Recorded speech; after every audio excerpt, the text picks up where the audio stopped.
The median American household is worth about $192,000. That's the middle of the entire country, half of households above it, half below. And if you've been carrying that number around as the thing you're chasing, I want to take it away from you right now. Because the first milestone that actually changes your life isn't that number. It isn't $1 million either. It's 0. The exact moment your assets are worth more than everything you owe. Not $1 more. Just even. Most people walk straight past that moment without noticing, because nothing rings and nobody calls. But if you've ever been on the wrong side of it, you know what I mean when I say it isn't a number. It's an atmospheric change. The pressure in your chest lets go. You stop doing math at the grocery store. You start making decisions on a horizon longer than the next paycheck. And that's the strange thing about net worth. We treat it as a single continuous line, one long climb from broke to rich. It isn't. It behaves much more like a radio dial. Think about what a radio actually does. The signals are already in the room with you. Every station, every broadcast, passing through your body right now. You just can't hear any of it until the dial lands on the right frequency. Then, suddenly, a voice, clear as anything, that was there the whole time. Money works the same way. Below certain thresholds, entire categories of opportunity are simply inaudible. They exist, they're being discussed, deals are being made, but you can't hear the transmission. Then you cross a line and the dial clicks. Private deals you'd never heard of. Tax treatments that were always in the code but never applied to you. A completely different conversation with the same advisor who used to take 3 days to return your call and now answers on the second ring. Be careful here, because this is where most people get it wrong. The wealthy are not sitting on secret wisdom. There is no hidden book. They're operating on a frequency you can't tune into yet, running the same math you'd run, with a different set of doors unlocked. Which brings me to the actual danger. Crossing a threshold without realizing the rules changed underneath you. That's how somebody ends up with $1 million on paper and the real-world flexibility of a person with $200,000. It happens constantly, and it isn't bad luck. I'll show you the exact mechanism, and 2 men the same age with the same salary, who end up hundreds of thousands of dollars apart without either one ever picking a bad investment. Let's start climbing. The first real frequency is $100,000, and it is, without much competition, the hardest one you will ever reach. Here's the arithmetic, and sit with it, because it explains almost everyone I've ever seen quit. Say you invest $10,000 a year and earn 7%. Reaching your first $100,000 takes about 7 years and 10 months, nearly 8 years of showing up, and it feels agonizing, but not for the reason people think. It's not that the market is being unkind. It's that during that entire stretch, the market is only doing about 20% of the work. You are doing the other 80. You aren't an investor yet. You're the engine. Now watch what happens when you keep going. The second 100,000 takes 5 years, not 8, 5. The third takes 3 years and 10 months. And the jump from 900,000 to 1 million takes 1 year and 4 months. Same contribution, same return, same person. The only thing that changed is that the balance got big enough to start pulling its own weight. That's the flywheel, and once it's spinning, it doesn't ask your permission. $100,000 at 7% throws off $7,000 a year, every year, whether you're at work, asleep, or on a beach ignoring your phone. That's why this milestone is worth more than the number suggests. $7,000 a year is nice, but you didn't just build $7,000 a year. You proved something no spreadsheet captures. You showed up consistently for the better part of a decade, during the exact stretch where nothing visible was happening. Most people cannot do that. Not because they are weak, but because human beings are wired to abandon anything that doesn't return a signal, which is exactly where the trap is waiting. Here's what happens psychologically. You've been grinding for 8 years. You hit the number, and every instinct you have says the same thing. You have earned something. You deserve a reward. I'll give you a real shape of it. Picture a 34-year-old logistics manager in Houston, sharp guy, disciplined, saved 17% of his income for years, hits $100,000, and does what feels completely reasonable. He finances a truck he doesn't need. He upgrades the apartment. Nothing insane. Nothing anyone would call reckless. His savings rate goes from 17% to under 6%. 4 years later, his account is at $147,000. 4 years, $28,000 behind where his old savings rate would have put him. He didn't lose money in a crash, and he didn't pick a bad fund. He dismantled the engine at the exact moment it started running on its own. That's the trap in a sentence. Lifestyle inflation isn't dangerous because of what it costs. It's dangerous because of when it arrives, at the precise milestone where your money is finally ready to work without you, and it talks you into laying the money off. There's a second thing draining you at this level, and it's much quieter, so almost nobody catches it in time. Look at your 401k. If you're in an actively managed target date fund, you're probably paying somewhere around 0.8% a year. The comparable index fund sitting right next to it in the same menu costs about 0.04%. In your first year at $100,000, that difference is $760. It's genuinely small. It is very easy to look at $760 and decide it isn't worth the trouble. But run it forward. Same 100,000, same 10,000 a year going in, 20 years of it. That one fund switch, which takes about 10 minutes on your plan's website, is roughly $83,000. $83,000 for 10 minutes of work. And that's the small version. Once your balance is at $250,000, that same 10-minute decision is worth over $150,000. One more thing before we move up the dial.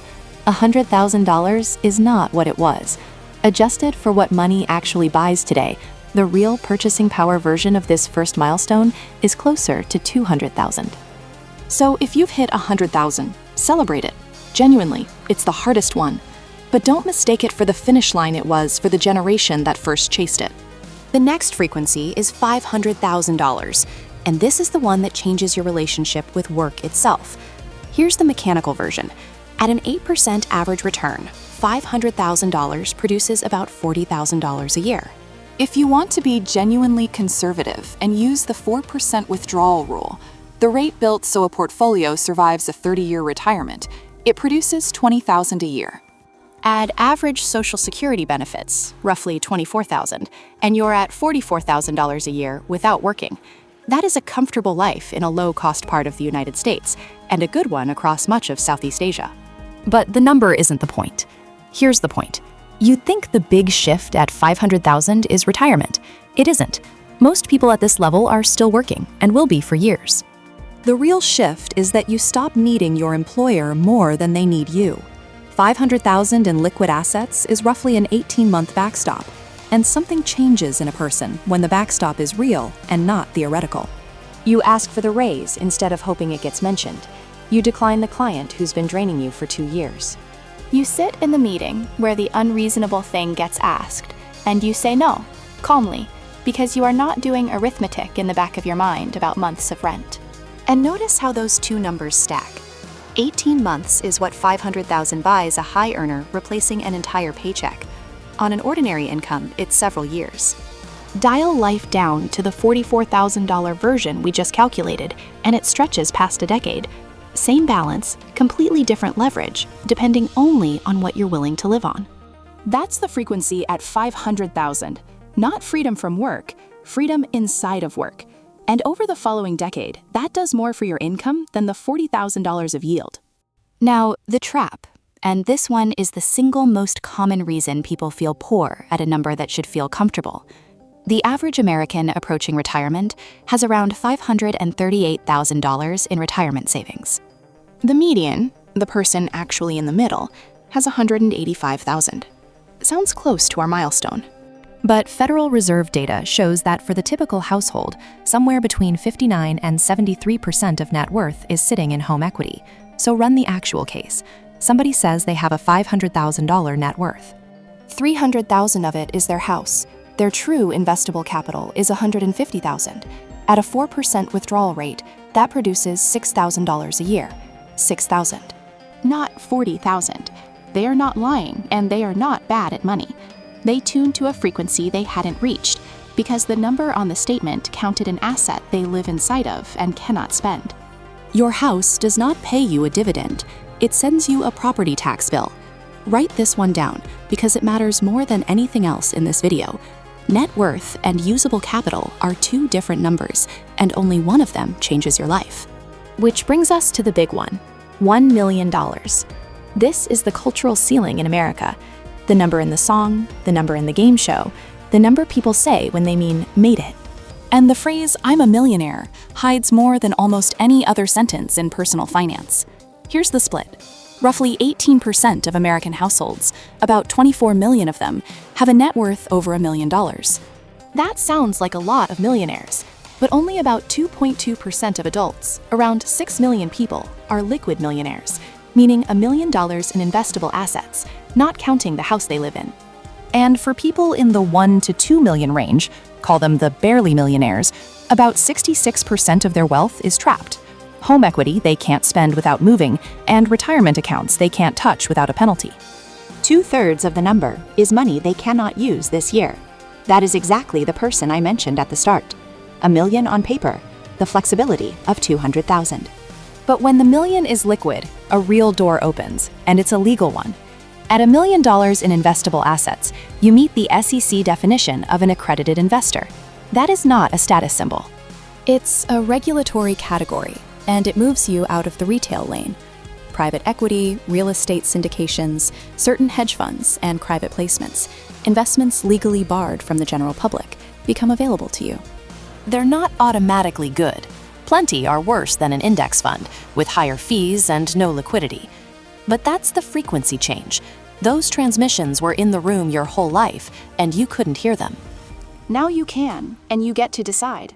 And now, the trap at this level, which is the most expensive one in the entire video. At $1 million, a wealth manager charging 1% is taking $10,000 a year, every year, for a relationship that for most clients is 2 phone calls and a rebalance. Here's what that costs. Take $1 million, grow it at 7% for 30 years, and pay 1%. You end up with about $5.7 million. Now take the identical million, the identical 7%, 30 identical years, but pay a low-cost index fund fee of 0.25% instead. You end up with about $7.1 million. That is $1.35 million. Gone. Not to a market crash, not to a bad call, not to a recession. To a fee. Your advisor built a substantial fortune over those 30 years, and a meaningful piece of it was built out of your compounding. To be fair, an advisor who does real tax planning, estate structuring, and talks you out of panic selling in a crash can earn a fee. Some do. But you should know the price tag in dollars before you agree to it, and almost nobody says it out loud. So say it yourself. Next frequency, $3 to $5 million. This is where working for a paycheck becomes fully optional, and where the job description of your money completely changes. Mechanically, it's simple. Under the 4% rule, $3 million produces $120,000 a year. $5 million produces $200,000 a year. That's a strong professional salary for the rest of your life, arriving whether you get out of bed or not. But here's a strange thing that happens at this altitude. Ask Americans what they'd need to feel financially secure, and the answers keep landing in the millions. One widely quoted survey figure is over $5 million. Hold that up against the math. $3 million already funds a 6-figure income forever, and yet the feeling of enough keeps drifting upward. That's not a math problem, that's a psychological tax, because enough is almost never calculated from what you actually consume. It's calculated by comparison, against your neighborhood, your industry, the people in your feed. And comparison has no ceiling.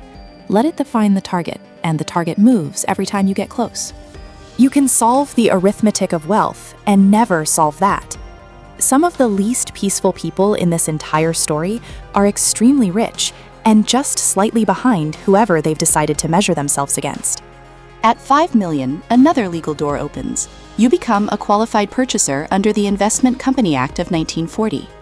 That's a tier above accredited investor, and it opens the funds that stay deliberately small and closed, specialized private equity and direct deals that never appear on any platform because they don't need to. And the trap here is not a fee or a purchase. It's refusing to change what your job actually is. Below this level, your accountant's job is to find deductions. Above $5 million, deductions are a rounding error, and the conversation has to shift to entity design, trusts, LLCs, how assets move to the next generation. probate protection. You stop being an investor and you become an architect, someone designing the structure the money lives inside. Here's what it looks like when somebody skips that. A man sells his HVAC business for $4.2 million at 51. He does the investing part right. An advisor at 1%, a solid 7% return, no panic in downturns, nothing stupid bought. Textbook, but he never restructures anything. No trust, no entity work. The will in his file is a basic one he signed in 2009 and never looked at again. He dies suddenly at 59. His family loses a painful slice of that capital to state estate tax, which in about a dozen states starts far below the federal threshold, and to a probate process that ran 14 months. 14 months in which the family had a fortune on paper and a legal proceeding in real life. He had the compounding right and the infrastructure wrong. At 3 to 5 million, those are two different skills, and only one of them is the skill that got you there. The last frequency, and I'll be honest, it's the one most of us are only going to observe, $10 million and up. At this level, you're in what the industry calls very high net worth territory. Ultra high net worth doesn't start until 30 million, and the concentration is genuinely hard to picture. The top 1% of American households control 31.7% of the country's wealth, and the top 1/10% hold 14.4% of it all by themselves. One household in 1,000 holding $1 in 7, and by the time you're past 30 million, something categorical happens. Wealth stops being a portfolio and starts being a functioning system. Families at that level run family offices, a private company whose only client is one family. An average one costs around $3.2 million a year just to operate, employing a staff of roughly 11 people across investment, tax, legal, and administration. Sit with that. $3.2 million a year in overhead. That's more than most people's entire net worth spent annually on management. And here's the part people get wrong at this level. They are not doing smarter investing than you. A lot of them own the same index funds you can buy this afternoon. They're solving a different category of problem, moving liquidity across jurisdictions, planning estates across 3 generations, structuring charitable giving so it's tax efficient and durable. That takes dedicated infrastructure, which is why the overhead exists. They're not on a better station. They're on a station that plays an entirely different kind of programming. Now let me put all of this into 2 people, because I think it lands harder than any milestone list. Daniel is 42. He makes $115,000 a year and has a net worth of $280,000. He saves $20,700 a year, and then he does 3 unglamorous things. He opens his 401k, finds he's in a fund charging 0.75%, and moves to one charging 0.04. 12 minutes. Over 20 years, on his balance and contributions, that single switch is worth close to $200,000. He starts using an HSA, which is the only triple tax advantaged account in the American system. Money goes in untaxed, grows untaxed, and comes out untaxed for qualified medical expenses. Nothing else does all 3. And he moves $15,000 of cash that was sitting in a checking account, earning essentially nothing, into a high-yield savings account, paying whatever the going short-term rate is. That gap moves around with rates, but it is never zero, and it costs 1 afternoon to close. None of that is investing genius. There's no stock pick anywhere in it. Run his numbers forward, and Daniel crosses $1 million in about 12 years before he turns 55, and the accredited investor door opens on schedule. Marco is the same age, same income, same savings rate. He does the reasonable-sounding thing and hands it to an advisor charging 1%, who calls him twice a year. Now here's what I need you to notice. Assume Marco's advisor earns exactly the same gross market return as Daniel. No mistakes, no underperformance, same funds even. Over 20 years, Marco ends up more than $260,000 behind. Let it run a few years longer, and the gap passes $300,000, then $400,000. 2 men, identical incomes, identical discipline, identical market returns. One of them spent 12 minutes on a fee page. That's it. That's the entire difference. So what do you actually do with this? First, calculate your true investable net worth. Take your total number, strip out your home equity, and strip out any retirement account you can't reach without a penalty. What's left is your real working capital, the number that sets your frequency, not the one that sounds good at a dinner party. For a lot of people, this is uncomfortable. Do it anyway. You cannot tune in to a station you're only pretending to be on. Second, match your strategy to the frequency you're actually on right now. Under 100,000, your savings rate is the entire game. The market is doing about 20% of the work. Optimizing returns at this stage is rearranging furniture while the house is still being framed. Earn more, save more, get to the flywheel. Between 100,000 and 500,000, switch your attention to fees and tax efficiency. This is where 10-minute decisions turn into six-figure outcomes. Past 500,000, learn what accredited investor status actually means, so that when you cross the line, you can evaluate what appears instead of being sold the first thing that shows up. And past 5 million, stop acting like an investor and hire an architect. Entity design, not stock selection. Third, and if you do nothing else from this video, do this one. Run your own fee math. Find out exactly what you're paying, in dollars, not percentages. On a $250,000 portfolio over 30 years, choosing a 1% fee over a 0.1% fee costs you over $400,000. That is not an exaggeration, and it's not an edge case. It's just what a small percentage does when you multiply it by decades. Consistent, boring, low-cost index investing is still the most reliably proven wealth-building method available to an ordinary person. It is not exciting. It will not make for good conversation. It works. Here's the thing I keep coming back to. Every one of these milestones is a door that was always there. Nobody hides them. They're written into tax code and securities law, published, public, searchable. The only thing standing between you and each one is whether you know the rules changed the moment you crossed the line. So tune the dial deliberately. Know which frequency you're actually on. And stop assuming the people above you are hearing something you never could. If this was useful, subscribe. I go through this kind of math every week, and the next one builds directly on this. Hit the like button, because it genuinely decides whether this reaches anyone else. And I want to hear from you in the comments. Which milestone are you closest to right now? And what's the one thing that's been holding you at that frequency? I read them, and the best questions become future videos. I'll see you in the next one.